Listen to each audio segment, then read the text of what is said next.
Viewers, आप believe नहीं करोगे कि नेचर इतनी ज्यादा खतरनाक हो सकती है ना, जो टाइम आने पर सुनामी, तूफान, बीमारियां और भी बहुत सारी आपदाएं करा दे। लेकिन वो समय कितना ज्यादा डरावना और जानलेवा होगा ये तो देखना ही पड़ेगा। कहानी की शुरुआत में हमें बहुत सारे मजदूर दिखाए जाते हैं जिनके साथ बहुत ही बुरा बर्ताव किया जा रहा था। इजिप्ट पर राज करने वाले राजा सभी मजदूरों से काम तो करा लेते थे, लेकिन उनके साथ नौकरों से भी बदतर बर्ताव किया जाता था। अब हमें राजा के महल के अंदर एक बैठक दिखाई जाती है, जिसके अंदर राजा को बताया जा रहा था कि हमारी सीमा के बाहर एक दूसरी सेना खड़ी है। दरअसल दूसरी सेना ये समझ रही है कि हम सब मिलकर उनके ऊपर हमला करने वाले हैं, इसीलिए वो लोग सिर्फ अपने आप को प्रोटेक्ट करना चाहते हैं। पर तभी भी राजा चाहते थे कि वो अपनी सेना भेजकर उन पर सबसे पहले हमला कर दे। लेकिन अब राजा के यहाँ पर काम करने वाली एक औरत जो भविष्यवाणी बताती थी, उसने कहा कि लड़ाई के दौरान सेनापति की जान खतरे में पड़ जाएगी और उस टाइम पर जो कोई भी सेनापति की जान बचाएगा वो आने वाले टाइम में इजिप्ट का नया राजा बनेगा। अब यहाँ राजा को सिर्फ दो ही लोगों पर भरोसा होता है, पहला उसके खुद का बेटा रैमसेस और उसकी दूर की बहन का बेटा मूसा।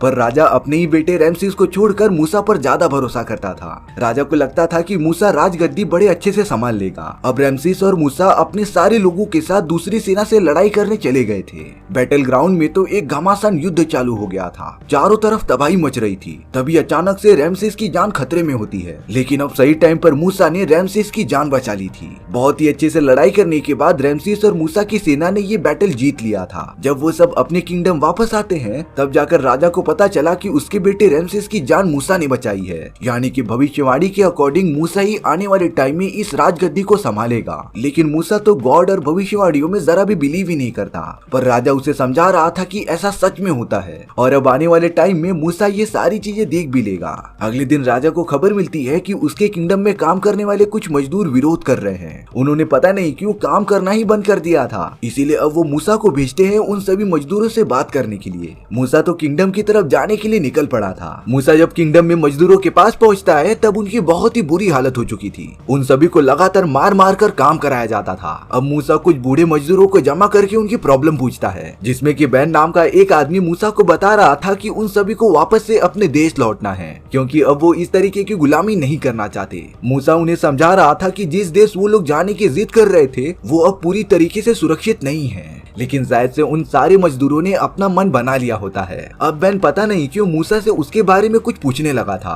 थोड़ी देर बाद सारे मजदूर मूसा को काफी अच्छी निगाहों से देखने लगे थे और अब वो वहाँ से चले जाते हैं। वहीं पर मूसा बाकी सारे मजदूरों की प्रॉब्लम सुनने के बाद यहाँ से निकलने की तैयारी कर रहा था। तभी मूसा को पता चलता है कि बैन ने उसे अपने पास बुलाया है। जब मूसा बैन के पास पहुंचा, तब बैन उसे सारी सच्चाई बता रहा था। दरअसल मूसा उन सभी का मसीहा होता है। मूसा उन राजघराने में से नहीं बल्कि मजदूरों की फैमिली में से था। सालों पहले ये भविष्यवाणी हुई थी कि अलेक्जेंडर नाम का लड़का राजा के इस आतंक को खत्म करके खुद ही राजा की गद्दी संभाल लेगा। इसीलिए उस टाइम पर राजा ने सारे अलेक्जेंडर नाम के लड़कों को मरवा दिया था। लेकिन तुम्हारी माँ ने तुम्हें बचाने के लिए एक नदी में छोड़ दिया और फिर तुम जाकर राजघराने की एक दासी को मिल गए, जिसने तुम्हें मूसा नाम देकर अपना बेटा मान लिया और तब से तुम राजघराने में सेनापति के पद पर हो। मूसा को बैन की ये सारी बातें एक कहानी जैसी लगती हैं, इसीलिए वो भरोसा ना करते हुए वहाँ से चला जाता है। पर अब ये सारी बातें वहाँ पर खड़े हुए दो मजदूर सुन लेते हैं। अब यहाँ कई दिन बीतने के बाद राजा को एक अनजान बीमारी की वजह से वो मारे गए थे। अपने फादर की डेथ होने पर रामसेस इजिप्ट का नया राजा बन गया था। उसने तो पूरी सत्ता अपने हाथों में कर ली थी। लेकिन अब वही दो मजदूर डायरेक्टली राजा को आकर मूसा के बारे में सारी चीजें बता देते हैं। हालांकि रामसेस इन सारी भविष्यवाणियों पर भरोसा नहीं करता, लेकिन वो बहुत पहले से ही मूसा को अपने से दूर करना चाहता था। इसीलिए अब रामसेस ने उसी दासी को बुलाया जिसने मूसा की परवरिश की थी। रामसेस दासी से लगातार पूछता रहता है कि क्या मूसा उसका असली बेटा है कि नहीं।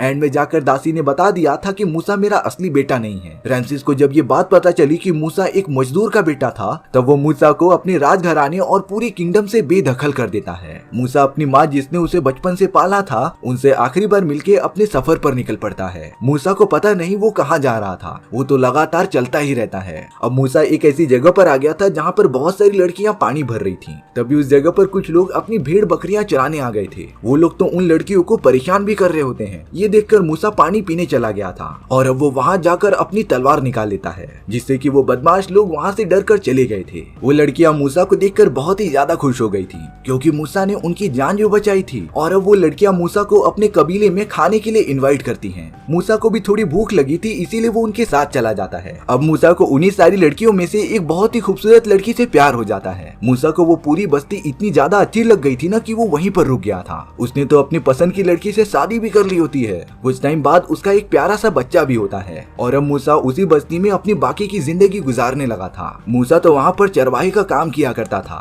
मूसा को ईश्वर और गॉड पर भरोसा ही नहीं होता, लेकिन उसकी वाइफ गॉड को मानती थी। अब मूसा एक दिन अपने भेड़ बकरियों को चराते चराते पहाड़ पर आ गया था। उसकी भेड़ बकरियां काफी तेजी से ऊपर चढ़ते जा रही थी, इसीलिए मूसा तुरंत उन्हें पकड़ने के लिए ऊपर चला जा रहा था। तभी अचानक से बहुत सारे पत्थर मूसा के ऊपर गिरना चालू हो जाते हैं। देखते ही देखते मूसा पूरा पत्थरों के अंदर फंस गया था। जब उसने अपनी आंखें खोली तब उसका चेहरा ही जमीन के बाहर होता है, लेकिन मूसा के आंखों के सामने कुछ अजीब सा हो रहा था। वहाँ पर एक पेड़ मौजूद था जो अपने आप ही जलने लगा होता है और तब मूसा को किसी की आवाज आती है जो उसे अलेक्जेंडर करके बुला रहा था। अलेक्जेंडर मूसा का असली नाम होता है और अब मूसा के आंखों के सामने एक छोटा सा बच्चा आ गया था। दरअसल ये बच्चा गॉड का एक रूप होता है जो मूसा को बता रहा था कि उसकी जिंदगी इतनी सिंपल नहीं है। मूसा का असली घर इजिप्ट में है, जहाँ पर बहुत सारे मजदूर अपने मसीहा का इंतजार कर रहे हैं। इसीलिए वो बच्चा लगातार कह रहा था कि उसे इजिप्ट चले जाना चाहिए। अब मूसा पूरी तरीके से अनकॉन्शियस हो गया था, लेकिन जब उसने अपनी आंखें खोली तब उसके सामने उसकी वाइफ मौजूद थी। मूसा को पत्थरों की वजह से काफी ज्यादा चोट लगी होती है, लेकिन अब मूसा लगातार अपनी वाइफ से कह रहा था कि उसने गॉड को देखा है जो एक बच्चे के रूप में उसके सामने आया था। मूसा की वाइफ को लग रहा होता है कि अभी वो होश में नहीं है, इसीलिए वो मूसा की बात को सुनकर इग्नोर कर देती है। अब सब कुछ नॉर्मल होने के बाद मूसा ने ये डिसाइड कर लिया था कि वो इजिप्ट जाएगा।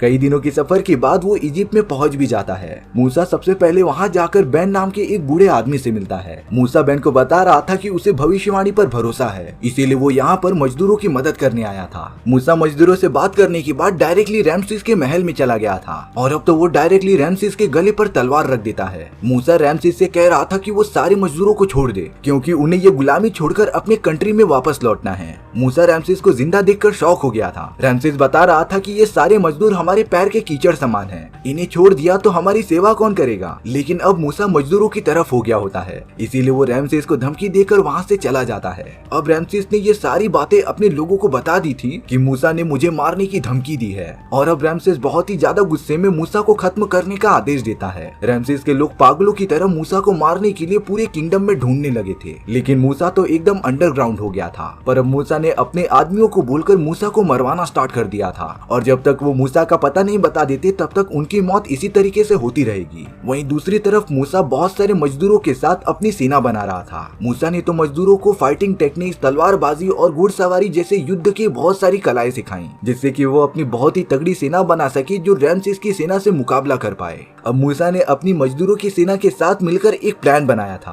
वो रैमसेस के पूरे राजघराने को परेशान करना चाहते थे। मूसा के मजदूरों की सेना ने तो मिलकर राजघराने के खाने के सामान से लेकर उनके घरों को जलाना स्टार्ट कर दिया था, जिससे कि रैमसेस मजदूरों को आजाद कर दे। लेकिन ये सारी चीजें इतनी ज्यादा सिंपल नहीं थी। अब मूसा उसी छोटे लड़के से मिलता है जो गॉड का एक रूप था। लड़का मूसा से कह रहा था कि वो जिस टाइप की जंग लड़ रहा है उसमें जीतने के लिए मूसा को कई जनरेशंस लग जाएंगी। मूसा कहता है कि जब तक मैं जिंदा रहूंगा तब तक ट्राई करूंगा कि मजदूरों को उनका हक मिले। तभी उस बच्चे ने मूसा से कहा कि अब तुम कुछ भी नहीं करोगे, जो होगा अब वो प्रकृति करेगी। मूसा को ये सारी बातें समझ में नहीं आती, इसीलिए वो इग्नोर करता हुआ वहाँ से चला जाता है। अब अगले दिन इजिप्ट की नदियों में बहुत सारे खतरनाक क्रोकोडाइल्स आ गए थे जो लगातार पानी में मौजूद नावों और जीव जंतुओं को खाते जा रहे थे। देखते ही देखते सारी नदियां खून से भर गई थी। पानी के अंदर मौजूद सारी मछलियां भी मर जाती हैं। पानी पूरी तरीके से खराब होने की वजह से फसल अच्छे से ग्रो नहीं हो रही थी। लेकिन ये सारी चीजें तो तबाही की एक शुरुआत थी। अब उस बेकार पानी के अंदर बहुत सारे मेंढक जन्म लेना स्टार्ट कर देते हैं। उनकी संख्या इतनी ज्यादा बढ़ गई थी ना कि वो पूरे किंगडम में फैल चुके थे और अब उन सारे मेंढकों के मरने के बाद किंगडम में पूरी मक्खियां फैल गई थी, जिन्होंने देखते ही देखते सारे लोगों को काटना स्टार्ट कर दिया था। और अब वो हुआ जिसे कभी किसी ने सोचा ही नहीं था। मच्छरों के काटने की वजह से चारों तरफ एक वायरस फैल गया था जो लगातार सभी के बॉडी पर अजीब तरीके से फैलता ही जा रहा था। रैमसेस और उसकी प्रजा पूरी तरीके से परेशान हो गई थी। उन्हें समझ नहीं आता कि वो क्या करें। लेकिन अब रैमसेस की पूरी प्रजा को खाने की भी तंगी हो जाती है, क्योंकि टिड्डों की एक बहुत ही बड़ी ग्रुप ने फसलों को पूरी तरीके से डिस्ट्रॉय कर दिया था।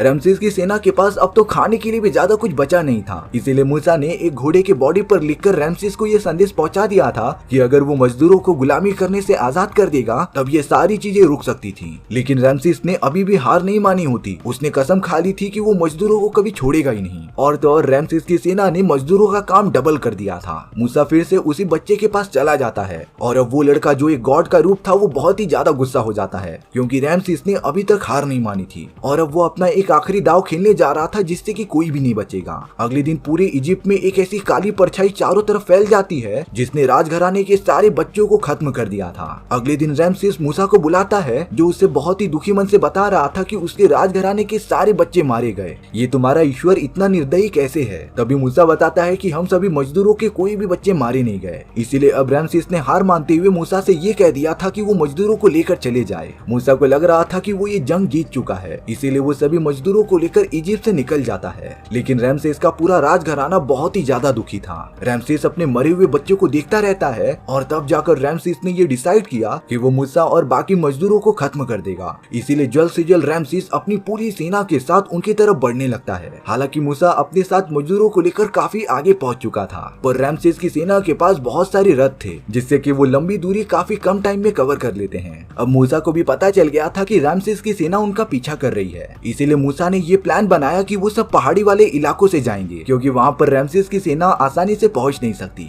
कुछ देर बाद होता भी ऐसा ही है। मूसा और बहुत सारे मजदूर लगातार चलते जा रहे थे, लेकिन अब रैमसेस की सेना चट्टानों पर से गिरने लगी थी। उनके बहुत सारे लोग इसी तरीके से मारे जाते हैं, लेकिन रैमसेस की बची हुई सेना मजदूरों के काफी पास आ गई थी। मूसा और पूरे मजदूरों को बचने के लिए एक बहुत ही बड़ी नदी पार करनी थी और अब वो सब अपनी जान को जोखिम में डालकर पानी में उतर जाते हैं। वो पानी बहुत ही ज्यादा गहरा था और अगर ऐसा चलता रहा तो सारे मजदूर मारे जाएंगे। तभी अचानक से एक चमत्कार होता है। नदी के पानी का लेवल अचानक से कम होना स्टार्ट हो गया था और अब देखते ही देखते वो पूरा पानी दो हिस्सों में डिवाइड हो जाता है, जिससे कि सारे मजदूर बिना किसी रुकावट के दूसरी तरफ बढ़ने लगे थे। कुछ देर में सारे मजदूर नदी पार कर लेते हैं। तभी दूसरी तरफ रैमसेस की भी सेना वहाँ पर आ गई थी। वो लोग भी लगातार खाली जगह को देखकर अंदर घुसने लग जाते हैं। मूसा भी वहीं पर रुककर रैमसेस का सामना करने चला गया था, पर तभी वो सारा पानी जो दो हिस्सों में डिवाइड हुआ था वो वापस से अपने पोजीशन पे आने लगता है, जिससे कि देखते ही देखते रैमसेस की पूरी सेना उसके अंदर डूब जाती है। वहाँ पर तो सिर्फ मूसा और रैमसेस ही बचे थे और अब बाहर आने के बाद रैमसेस के पास अब कुछ बचा नहीं था, यानी कि वो मूसा और मजदूरों के खिलाफ ये बैटल हार चुका होता है। मूसा रैमसेस को वहीं पर छोड़कर अपने बस्ती में आ जाता है, जहाँ पर वो अपनी ब्यूटीफुल वाइफ और अपने बच्चे के साथ खुशी खुशी रहने लगा था। इसी तरह हमारी ये कहानी यहीं पर खत्म हो जाती है। सो व्यूअर्स, आपको ये स्टोरी कैसी लगी कमेंट सेक्शन में बताना भूलना मत। और अगर आपको मेरा एक्सप्लेनेशन 1% भी अच्छा लगा होगा ना तो वीडियो को लाइक एंड चैनल को सब्सक्राइब जरूर कर देना, क्योंकि सच में इससे मुझे बहुत ज्यादा मोटिवेशन मिलता है आपके लिए इसी तरीके की मजेदार स्टोरीज ढूंढ कर लाने के लिए। तो मिलते हैं नेक्स्ट वीडियो में। सी या।